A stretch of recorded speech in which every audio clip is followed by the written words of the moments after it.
हरियो खुर्सानी, यो बोइल उसिनेको आलु। अब यसलाई राख्ने।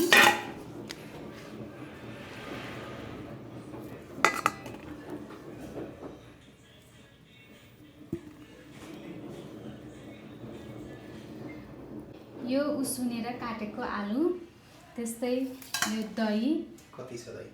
हाफ लिटर दही, अनि यो चाहिँ पिसेको नुन खुर्सानी। आज हामीले चाहिँ पाल्पामा हामीले खाने चुकौनीको रेसिपी बनाउँदैछौँ। त्यसै यति भएपछि हामीले मजाले आलुको अचार भनेर पनि चिनिन्छ, तर हामीले यसलाई चुकौनी भन्छौँ पाल्पातिर चाहिँ। तपाईँहरूलाई चाहिँ यो पाल्पाली अचार बनाएर खाएको। पिसेको नुन खुर्सानी यसरी राखौँ। यसले छुट्टै नुन खुर्सानी हाल्दा पनि हुन्छ, तर त्यसको टेस्टभन्दा यो हामीले सिलौटोमा पिसेर राखेको नुन खुर्सानीको एकदम मिठो टेस्ट आउँछ। मलाई एकदम मनपर्छ। ल यसरी नुन खुर्सानी राख्ने, अनि यसलाई झान्ने। अलिकति तेल, अलिकति मिठै हुने राखौँ है। यति जति तेल राखौँ। दुईचोटि होस् हुन्न क्या माथि।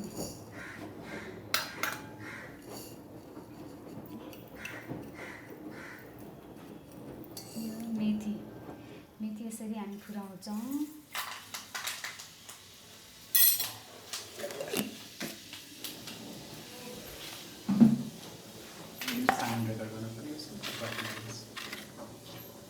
मेथी फुराइसकेपछि यो हल्का कालो हुन्जेलसम्म फुराउने।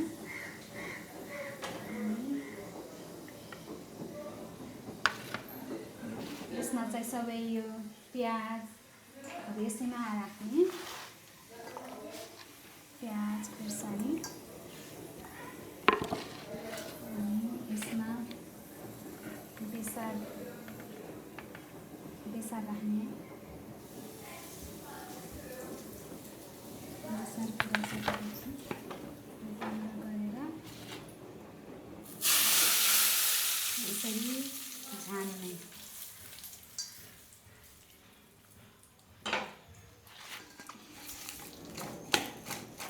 झानिसकेपछि यसमा दही राख्ने।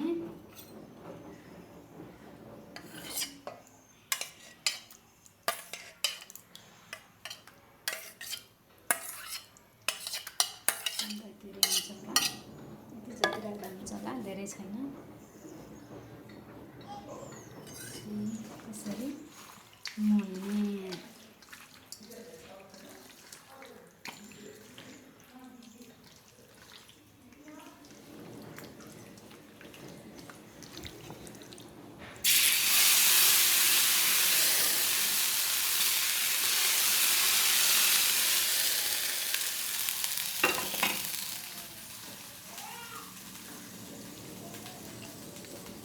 मिठो होला जस्तो भयो।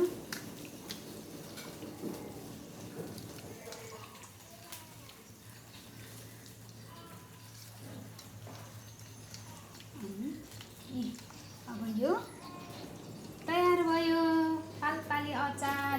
यसको नाम चुकौनी। तपाईँहरू आलु अचार भनेर चाहिँ सक्नुहुन्छ। अनि थोरै भगवानलाई चढाउने, अनि यो खानको लागि रेडी भयो।